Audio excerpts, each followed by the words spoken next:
Welcome to the Storypowers Podcast, the show about the power of stories, the people who tell them, and why you should be doing it too. I'm your host, Francisco Mahfuz. My guest today is Rebecca Scott. Rebecca is a futurist, a business technologist, a strategy consultant, and the founder of Vivid Spring Solutions. She has a 20-year career that spans healthcare, finance, technology, and business analysis, and is an international keynote speaker on topics including innovation, team dynamics, and employee success. She also hosts the podcast Humans Now and Then, which explores how our rapidly changing world impacts people now and in the future. This was a fascinating conversation. If you agree, please leave us an iTunes review and let me know what you liked most. If you disagree, just write a review anyway and tell me how to improve. Did you see what I've done there? Ladies and gentlemen, Rebecca Scott. Rebecca, welcome to the show. Hi, Francisco. Great to be here. How are you doing? I'm doing well. Thank you. Thanks for having me. I wanted to start at the start of your speaking career, because for those of us who do speak, this might not seem a big thing, but for most people, any type of public speaking is the strangest thing in the world. So any type of professional activity that involves that is, for most people, a pretty different story. So how did you get into it? Yeah, it's interesting because if you would have asked me 10, 15 years ago, if I'd ever be a public speaker, I would think you were crazy. But I got into it because I had things to tell, and it was related to the things that I've learned.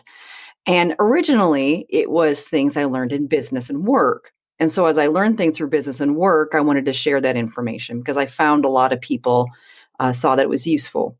So I got into public speaking to talk about some of the more kind of technical or analytic or operational aspects of the work that I did. But over time, I started to realize there's a bigger value in sharing the story about what I've been through in life and who I am.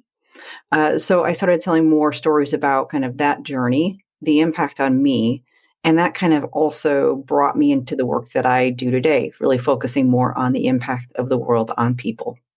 There's a lot of things in there, right? So when you write a keynote, how do you go about it? I mean, how do you choose between personal stories and images and lots of facts and data that I'm sure will fall into a lot of the topics you talk about? So what's your process for that? Yeah, and it usually starts with I have an interest in something. And it's something that I want to dig into, something that I am either passionate about or feel like I've learned a lot from. And I want to research it and I want to share the information. So usually it'll start there. So I don't usually, start a keynote or a speech because somebody has reached out asking me to speak. Rather, I have topics and areas of interest that I pull together information about, dig deep into, and really explore how I feel about that. And that ends up inspiring a lot of the speaking that I do. As far as personal stories, I think it was interesting, and I've got one to share. And I don't want to go on for too long about this one, but I experienced significant burnout several years ago through work, and it's something obviously very common in this day and age. But what I realized as I was experiencing that significant burnout, that there weren't a lot of great resources to help me understand how to recover from it. I was having very significant health problems in relation to my burnout. So constant burning in my chest. I couldn't sleep. I had headaches. I couldn't focus. Someone would start a sentence, and by the time they'd finished the sentence, I'd forgotten what they said.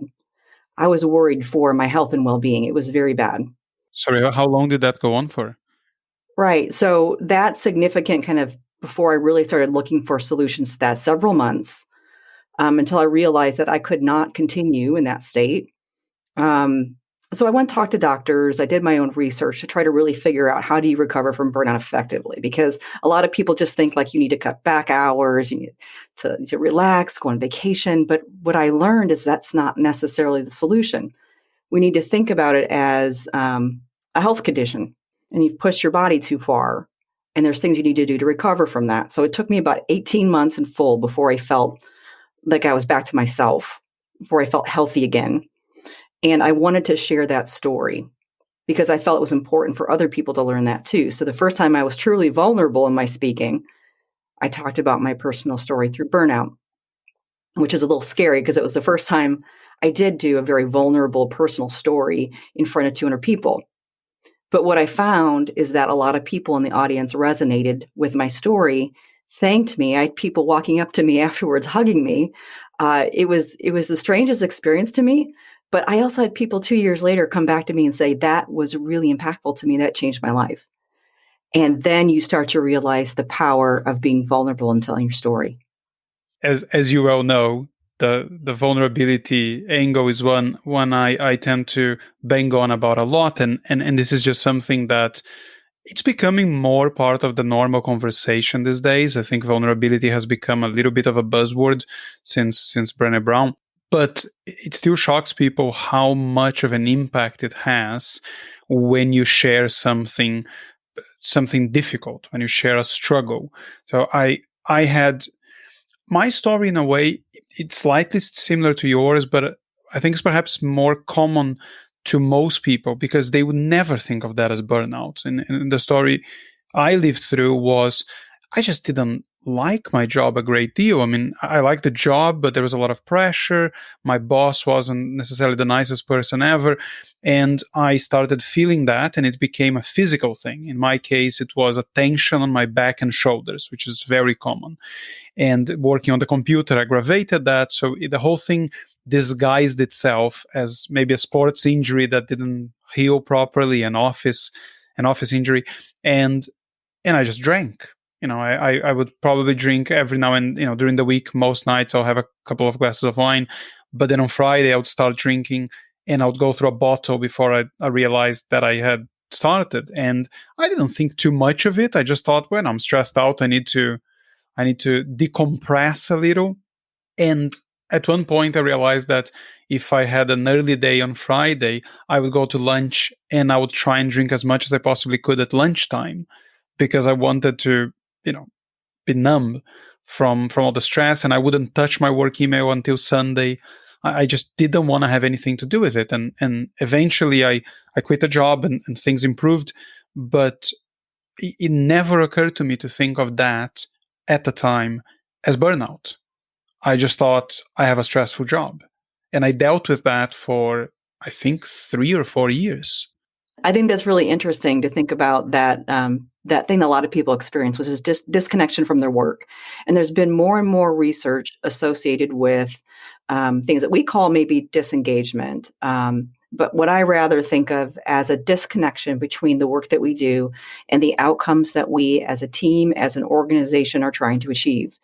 And as people start to feel disconnected from that, whether that be because the work itself does not align to their values and their passions and their interests and their strengths, or they don't feel like the work that they're doing is making an impact towards those goals, then we start to feel that dissatisfaction and disconnection from our work. So one of the things that I like to do when I work with teams is think about each individual's connection to the common goal and common mission of that team, because it really only takes one person on a team to feel that disconnection for the rest of the team to kind of be held back. Because we all have compassion for one another, and we don't think about the fact that if one person on our team is struggling, it impacts us positive and negative. We want to help that person, or we feel bad about that person, or in some instances, we are annoyed by that person. But really what it comes down to is making sure every single person on that team feels like the work that they do aligns to not only their own personal strengths, they feel like they're doing a good job in their work, but that work is valuable and helps the team achieve a common goal. I think that, you're obviously absolutely right, but I would also add that given what's happening now with the coronavirus crisis we're living through, there was a piece of news I read yesterday which would suggest that even if the work you're doing is as meaningful as work will ever be, there is a human capacity for pressure that can be, you can have just too much pressure, even if the work is the most meaningful it can be. The story I read was a nurse who took her own life because she just couldn't cope with all the pressure of dealing with, being the front line right now. I think this was in the UK, which is one of the countries that has been very affected by what's going on.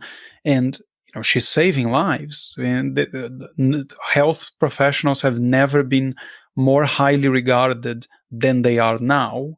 So I think we could argue that as far as meaning goes and a connection with their work, this is, I mean, I'm not going to say it's as good as it gets. It's pretty awful, but there is no question that what they're doing is valuable.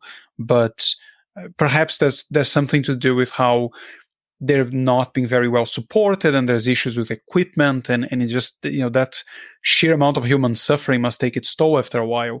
But even in work like that, there is a point when it just becomes too much. Absolutely. And when one of the things that came out of my research with burnout, the healthcare profession in general has a very high prevalence rate of burnout. The pressure that they're under goes well beyond, like when I talk about the general team dynamics that I talked about a minute ago, a lot of health coworkers are up and above that because, first of all, they're working usually extreme hours, long shifts, 12, 15-hour shifts at times. And people working that long can't last. I mean, we have a physical limit. And unfortunately, sometimes those physical limits are, taken to their max. And people do physically get very tired and run down. On top of that, when you're talking about the situation that healthcare workers are in today, it's traumatic. You have a lot of death and disease happening around without a lot of feeling of control because it's a relatively new condition. Patients do get to a point at which there's no return. And that is traumatic for healthcare workers too. So I think there's a different layer of difficulty and trauma with being in healthcare. We had a similar story here in the U.S., a doctor that unfortunately took her life. It was just a couple days ago. Maybe that's the story I've seen. I might be confusing it might be, the country, yeah. because I think it has happened in the UK already. So it might be the same. It might be the same story. Yeah, I mean, I wouldn't be surprised if there's more than one story because the load on the healthcare system right now is tremendous and difficult for healthcare workers. But I think that's one of those things that it's difficult, especially when you have work like healthcare, where you're a doctor or a nurse and caring for patients, and your work has meaning and value. I think the danger that you could fall into in those types of careers is you start to value other people's lives and well-being more than your own. And that's when you start to see people really struggle because then their own well-being and health is not being cared for to the same extent. True. Let me take you back to something a little lighter that perhaps you slightly dodged right at the beginning. So when I asked you about how you got into speaking, you gave me your why. But you didn't actually give me the story. So, there are things you wanted to share and you share the experience. But I want to know how that actually translated into speaking. How do you go from, okay, I have things I want to share, to being on a stage and telling other people about it? Because that is not anywhere near as automatic as sometimes we make it sound. Yeah, I guess it wasn't. I mean, for me, I had to have that transition out of imposter syndrome, right? Which I think is pretty common. Like, who would want to listen to me? What do I have to say of meeting? Is anyone really going to care what I have to say? Once I kind of got beyond that, I felt like a drive to give it a shot. And that drive led me to do research on, okay, if I want to share this information that I have to share, how do I do that? How do I go about it? So I went out and did that research and found local conferences and started with those local conferences. Luckily for those conferences, I had contacts. I had people that I knew that were able to connect me with the people who were organizing the conference. And I went about that way. Say, hey, I've got something I want to share. Here's my idea. Luckily, they liked the idea, and I went ahead and applied and was accepted. That first one I did, though, was a little clunky. I've got a story about that if you wanted to. By all means. Clunky is where the fun lives. All right, good. So this was my very first public speaking event, and I'm sitting in the front row of the room. It was not a relatively large room, probably maybe 75 people in the room. Chairs set up in a rows. Person in the front that was the speaker before me giving their talk. I was listening very diligently, of course, very nervous because as the clock ticked down, got closer and closer to my start time, and I knew I was next. So the person before me ended. They didn't have a very long transition period, so I only had 10 minutes to get set up before I would start. So the person ahead of me finished. We all clapped. I went to stand up. My leg had fallen asleep. And I literally fell on the two people that were sitting next to me because I collapsed. So my introduction to public speaking started with me falling on the people in the front row. And all I could do was make light of it and say, you know what? This is a great way for me to get started. I'm the next speaker. And luckily, the people in the room laughed. And you know what? Even though it was clunky and embarrassing, I can't think of a better way to introduce me to public speaking. I mean, I love the story. I think it's one, it sets the bar so low that all you can do is impress them after that. You were literally falling over yourself with excitement. But the other thing about your story that is just, to my ears, insane is you're telling me that the first experience you ever had with public speaking was into not that big a room, 75 people. The vast majority of people I know that do any public speaking, myself included, I mean, if I talk about real public speaking, it would have been something like Toastmasters, right? So, a Toastmasters meeting will have 30, 40 people. They're not normal people. They clap for everything. They're the most supportive people you're ever going to find. So, that was my first experience with what you could call public speaking. Doing that in front of 75 people without having, at least done 10, 15, 20 speeches before seems, if all that happened was that your leg fell asleep, I would have expected you to black out and go on stage, blind or something from the stress. So, falling over sounds pretty mild in comparison.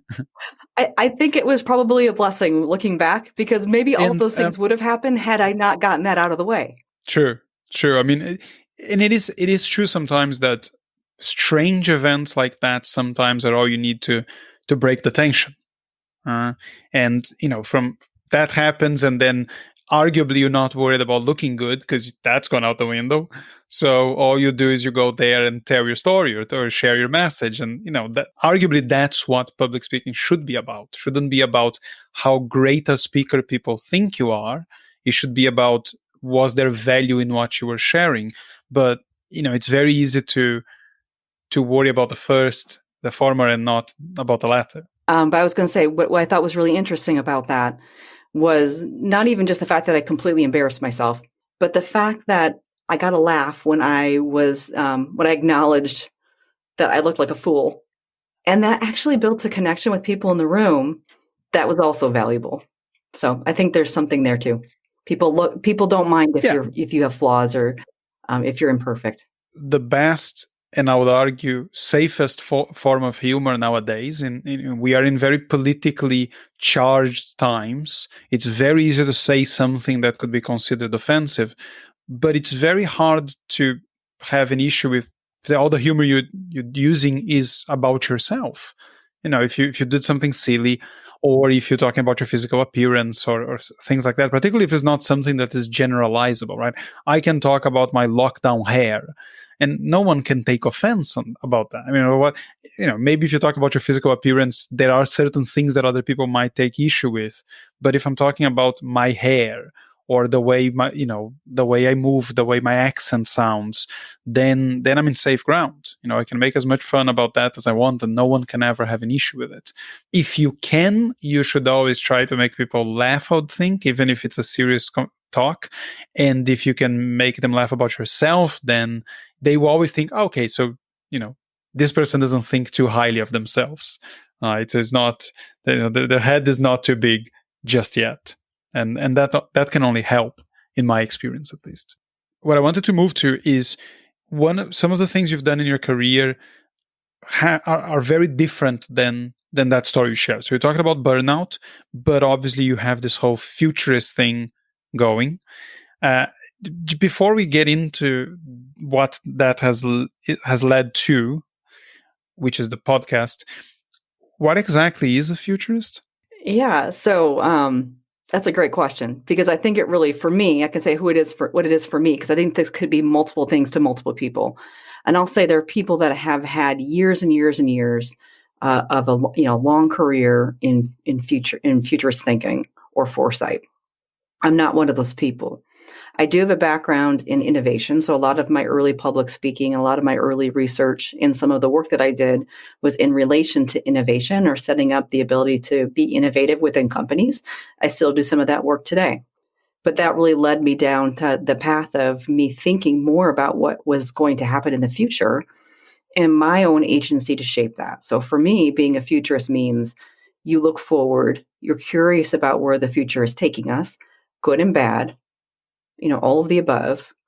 For me in particular, I focus mostly on the impact that our rapidly changing world has on people, whether that be technology, societal changes, political changes, environmental changes.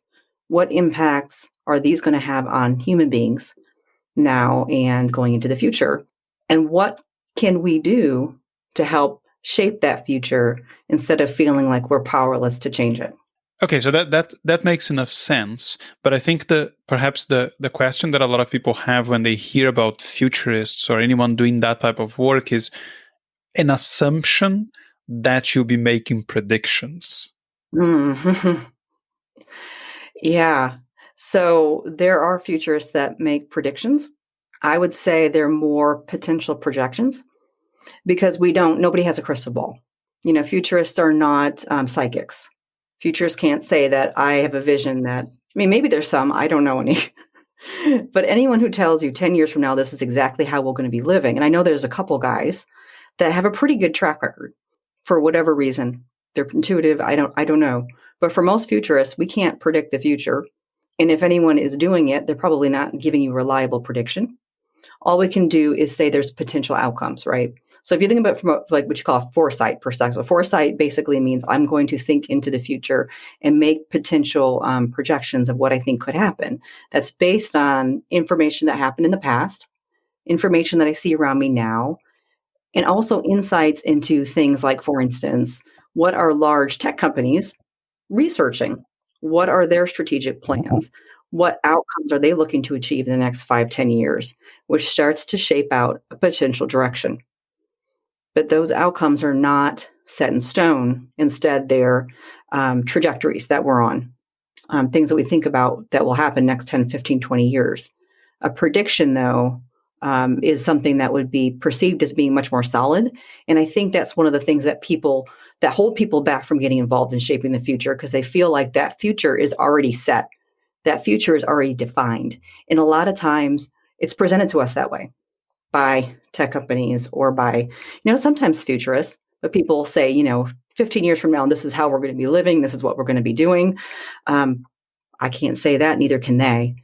It's just a thought of, based on the current trajectory, this is where I think we'll be. But there could be other potential outcomes as well. Yeah, I used to follow a lot the word of Nicholas Nassim Taleb.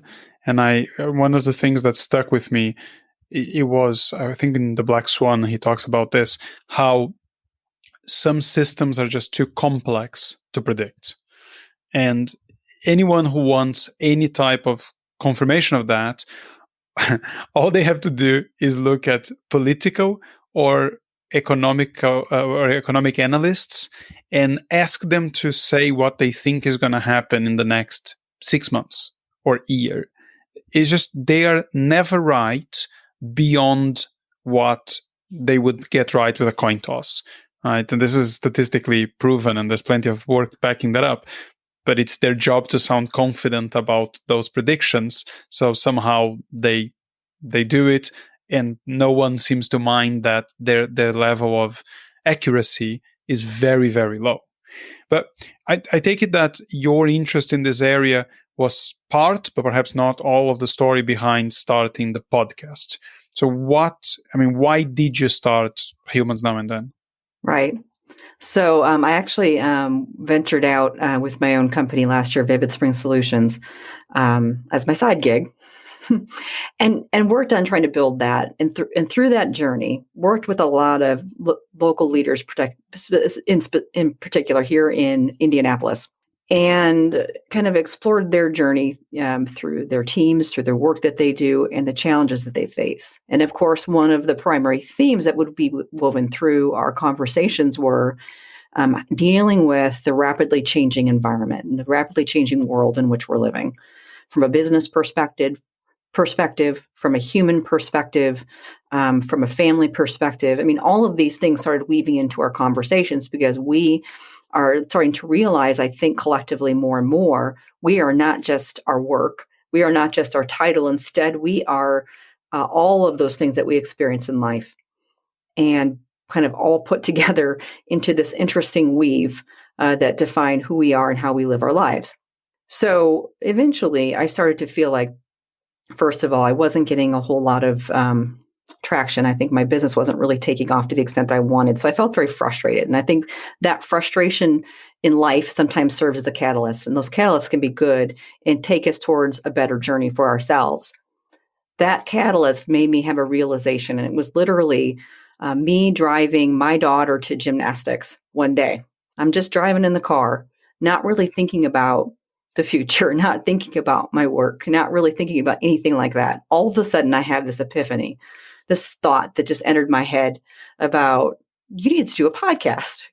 And it was so weird because, first of all, I'm not a podcast listener, which is interesting. Like, I'm not someone who historically listens to podcasts. I'm familiar with the format, but that's about it. But the format, I was like, well, wait a second, this is really good for me because I enjoy good conversations with people. I always learned something from those conversations. I've actually had the thought during some of these conversations, I wish I had recorded that because it was a really good conversation. And I thought, well, of course I should do a podcast. I never doubted it. It was so weird, but it was just like, this is the thing I was supposed to do. And it almost brought me to tears, is how hard it hit me. And my daughter was kind of like, what is going on with you? And I'm like, I'm going to do a podcast. And it's going to be about the future. And it's going to be about impacts people. And I'm going to really love it. And you know what? I really do love it. It's like the thing that I want to do. And I'm really happy to do it.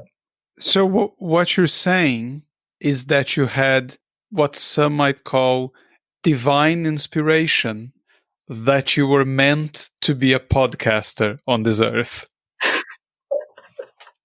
Call it divine inspiration, call it a moment of inspiration, whatever you want to call it. It just hit me like a ton of bricks that day. And then I went and did it. And you know what? I haven't looked back. It's been great. I've enjoyed it so far. No, and it's great. And I must say that is not the part of your story that I find weird. I find that absolutely fine. What I find weird is that you were having conversations that you thought should have been recorded. I usually have the opposite thoughts. God, I'm glad nobody recorded this conversation.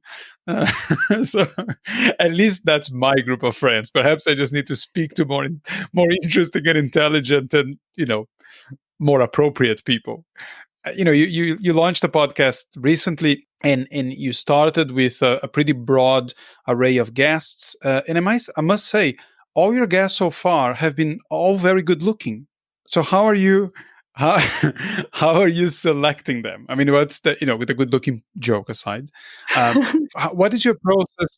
What is your process for anyone who's listening to this and thinking I'm just a complete weirdo? I am. But I was also a guest. That was the joke. Yes, you were. And I've just ruined it by explaining it. So my question is, how?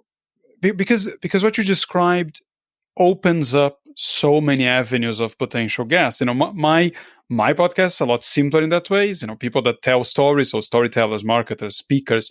So I can sort of narrow down my focus of, okay, this person would be a natural guest. This person is just someone I want to talk to, but perhaps this is not what the podcast is for. How do you choose your guests, and how do you choose the people that shouldn't be your guests? Yeah, that's an excellent question. And I'll just get this out of the way. Appearance is not a qualification I'm looking for in my guests. So I just got lucky. I don't know. But the thing that I look for is people who are willing to have good conversations about the future. And I understood going in that this was going to be both a benefit and a risk. The risk being the advice that I continue to get to this day is that you need to narrow down who your listener base is and align your guests to your listener base. The problem that I personally have, given the goal that I have in my podcast, and the goal, and I haven't really stated that clearly here yet, the goal of my podcast is to inspire people to get involved in shaping the future. Wherever you are, whatever your expertise, whatever that might be, I want to challenge you to get involved in shaping the future.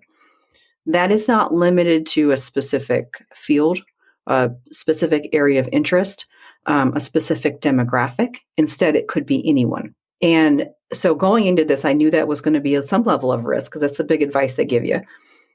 They being people, other podcasters, other speakers, what have you. And I've heard that before. I'm well familiar with that. They.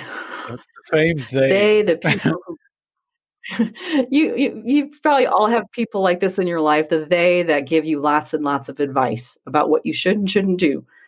The they. And some of I greatly appreciate and have really helped me shape and think critically about where I want to go. And sometimes I've got to sort that out, though, and say, what is the advice and what is the standard way of practice that I want to leverage and use to make decisions about how I'm going to do this?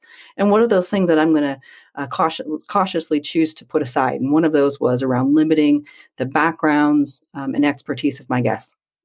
Instead, I look for people who are willing to have and want to have meaningful conversations about how the future is going to impact people from various fields, from various backgrounds. And so when I talk to them, and usually I want to talk to people before I have them on as a guest, unless I know them well or they are well known for some purpose that I think is important to talk about. If I have a good conversation and rapport with my guest, like you and I did when we first connected, I know that it's going to be a good conversation. I know that we're going to get out of it. We're going to have honest and meaningful conversations about people, about how our world impacts people now and in the future. And if you can bring that, I would love to have you on as a guest. I've had some people that I've turned down because I felt like they were not in the right part of their journey, or they weren't ready to have those types of conversations in a very honest and meaningful way. And I say that because you have to be some level of to be vulnerable, to say enough to say, like, here's my flaws. I'm willing to share some of my flaws. I'm willing to share with you the things that I know, but I'll admit when there's things I don't know. Those are the kind of guests that I really enjoy. And I think I tend to kind of shy away from any guest that seems overly confident or not willing to have those real, honest conversations about people and how the future will impact people. So what you're saying is they don't have to be good looking, but they have to be mature. Yes. I mean, I think most of the friends I have who are single still would describe their ideal husband that way. But I want to pick up on something you said about how narrow should any podcast be. That's right. And I think that the biggest danger is probably the middle of the road, because, and again, I don't think we're necessarily quoting the Joe Rogan experience serves much, because the guy is a genius conversationalist and he's well known, but you could not find a more diverse podcast than his. And all it's good conversations with intelligent people. And again, he produces so many of them that even if you disregard 80% of the episodes, you still probably find something in there to like. But it's not just that one. I mean, there's so many podcasts that I regularly listen to, because I'm a big listener of podcasts, that you really struggle to find what their theme is. So, for example, the Sam Harris podcast, he talks about everything. One that I really like that arguably is a lot more niche, which is Building a Story Brand with Donald Miller. Yep. In theory, it has a very similar theme to what I'm proposing to do, but it's essentially become a business podcast where he talks to people from all walks of business about anything. And what I tend to think is the case, and this is not just for podcasting, but I think this is for any type of content that you're producing, is people are liking or not liking you. So if your taste in guests, your taste in good conversation is to their liking, they will like listening to your podcast. If they don't like you or they don't like me, I could get the most interesting guests in the world and they could be very niche. No one is going to listen to the subject because they can't stand me. Although I do find that, I've seen examples of people doing whole podcasts on the basis of one fairly unknown Japanese reality show, right? So there's this thing called Terrace House, right? Sure, this is the only podcast on that, you listen to it, right? But if you can't stand the host, it's still going to be an issue. And I listen to plenty of podcasts that I have no real interest in the subject, but I like the people doing it, and I find that I get value out of it anyway. So I wouldn't worry too much. And again, we can both crash and burn horrifically with that advice. But if you have to do something you like, because if you don't like doing it because you're trying to be commercially viable, then it's not going to be something you're going to continue with. And I think this applies to, again, pretty much anything. It's not just podcasting. I totally agree. Totally agree. 100%. And then let me just bring it back to my wheelbarrow with the whole stories and storytelling thing. And when it comes to the podcast, I mean, obviously you have an overarching theme, and you've selected guests that you think can contribute to that theme. But are you making any particular effort in preparing for the interview and choosing the questions you're going to ask in a way that guides people towards that conversation, or you more willing to play fast and loose? Because you've argued because you've already selected before. Yeah, and what I do is I basically do take some notes before on some of the things that might be interesting themes we talked about in previous conversations. Maybe interesting thing that they've done in their work that I want to pull themes out of. Maybe they've written an article or a book that has interesting information I want to make sure to bring up. So I'll usually have a bullet point of reminders of things I want to bring up. And usually that's it. There's 2 standard questions I'll ask pretty much every guest, which is what makes you optimistic about the future? What concerns you about the future? Everything else is fair game. So usually, like I said, if I've got those bullet points for people, I'll try to weave in those bullet points to questions that I asked during the episode. But sometimes I put those completely aside because the conversation takes a different turn and I want to go that direction. So there is a lot of kind of intuition that goes along with my approach to podcasting. So I want to take a theme further if I find it very interesting, or if I feel like listeners will find it very interesting. And I feel like that has really brought out very deep and meaningful conversations. I've had a couple of conversations I've had where I started the direction of the bullet points and found out that I just wanted to scrap that entirely because what we were talking about was more meaningful. And we built a better connection. And that's one of the things I'm also looking for too, as I have these conversations. I genuinely want to connect with people, both because it leads to a more meaningful conversation, a more honest conversation. But also I feel people find it more interesting and authentic. And so it makes it easier to listen to and people get more out of it. And so that's really kind of the goal that I have as well. Yeah, and I agree. And I think that one of the things about podcasting that people shouldn't fall under the mistake of making it the same thing as an interview show. I think a podcast obviously it can be whatever you want it to be, but I think it's significantly more interesting if it sounds like a conversation where people actually shut up and let the other person develop a thought before they jump in and try to give their opinion.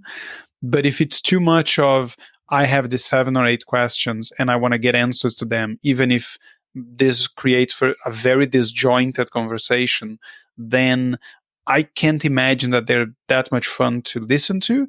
And I know for a fact that they're not that much fun to do, because whenever I've tried this before, you ask the question and you're like, well, that just came out of nowhere. That didn't really work. So I'm not going to do this anymore for the rest of this episode.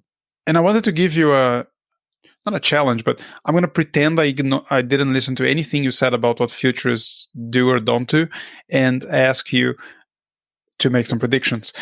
We are living through, unprecedented events. None of us in the Western world have gone through a pandemic in more than 100 years. The Spanish flu was probably the closest thing that we had to this.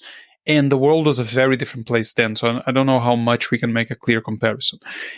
And there's been so much disruption and innovation in the last few weeks that it's very difficult to believe that once things are able to go back to normal, and we don't know how many, then that's going to be that none of this is going to linger.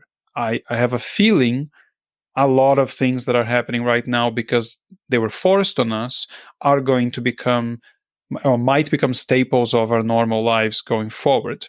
So what I wanted for you to do is, what's your prediction or what's your feeling about how does the world look once we gotten rid of COVID, or at least COVID has faded back in the background again, like the flu? What happens from all the changes that have taken place now? Sure. And I can give, again, like I said, I can't give predictions, but what I can give are projections. So I can tell you what I think the trajectory could take us based on my knowledge and based on what we've seen in the past. Because you're right, the Spanish flu happened over 100 years ago. And yes, you had people that were socially isolated at that point in time as well.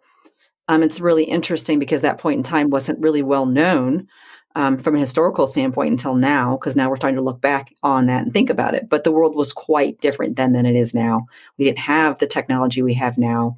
When people were in their homes, there was not the same level of enforcement. And again, there wasn't a great way to connect with other people that were not in your home. But you also had people that were really built more around their community in which they lived, rather than having these connections with people from different countries like you and I are talking today. Very different environment. But when you think about what will this do to impact our behavior moving forward, what will our world look like as a result of this? One of the things we need to think about is that people do create new patterns of behavior, and it only takes a few weeks to do that. Once new patterns of behavior are established, they're difficult to break. This is one reason why people have a hard time starting exercise routines. And then once they stop the exercise routine, they start a new pattern of not doing it. It's hard for them to get back to it. So there will be an impact to us based on the new routines that we're starting to shape now, the different types of connections that we're using, the different types of value we're getting out of those connections, the different value we get out of things like, virtual meetings. Because before it was a thing we needed to do out of necessity, because this is a person that's outside of my geographical area, or this is a person that can't get out of their office or whatnot. And so we're going to have a conversation virtually rather than maybe in a coffee shop or in an office or so forth. Now this has become more commonplace. It's also opened up a window into people's lives that we really didn't have before. So even though we were doing those virtual calls before, people were very mindful about shutting off the things that were happening around them. Oh, I don't want my kids to interrupt this call. I want to make sure that I'm muting the call when it's the appropriate time and things like that. I mean, people are not as mindful about that now, or maybe because they can't be, but people are also more forgiving of that. So we start to see people differently beyond just maybe in context of their work. We're seeing them as people. We understand that things that are happening in the world are impacting them a little bit better than we had. Which changes the way that we think and how we interact with people, maybe how we empathize with people, maybe how we think more critically about things. And this isn't going to be everybody. I'm speaking, of course, from my own perspective. But I do think things will change somewhat out of this. I think there are people that have had more awareness now of things like environmental impact of travel. Now that more news and more, kind of data comes out in relation to the positive impacts of the environment because simply people aren't traveling, it's remarkable. Like Los Angeles, if you've ever been there, you've always pretty much every day would see a layer of smog over the city. Having a clear view of Los Angeles was not very common. Today, every single day, Los Angeles, I haven't been there since this has happened, obviously, but it's a clear city. I hear people that live there like, wow, I can see the city, and I never used to be able to see it before. You have animals that are venturing into areas that they hadn't before because there's always been people. And it's going to be interesting to see how much of that changes the way that we behave going forward and for how long. Because it really depends on, if people are rewarded to go back to their old patterns of behavior. And if they are, then I don't know how long that impact or that change or those patterns of behaviors will last in the long term. But if we truly learn from it as a society, it may change the trajectory about how we connect and how we think about one another, and also how we go about things like work or how we view our work in the context of our daily lives. Those are the things that if I had to say a projection, I do feel that at least over the next couple of years, there will definitely be an impact on how we behave, how we consume, how we think about travel, and also how we think about our connection to one another. On that note, I wanted to ask you, if people want to find you, what's the best way to do that? Sure. So if you want to listen to my podcast, go to humansnowandthen.com. Otherwise, you're welcome to go to Apple Podcasts, Stitcher, Spotify, wherever your favorite podcast location is. If you're interested in learning more about my business, you can go to visit vividspring.com. If you want to reach me directly, feel free to contact me at rebecca@vividspring.com. All right. That's it for today, everyone. Thanks for tuning in. Take care of yourselves. And until next time.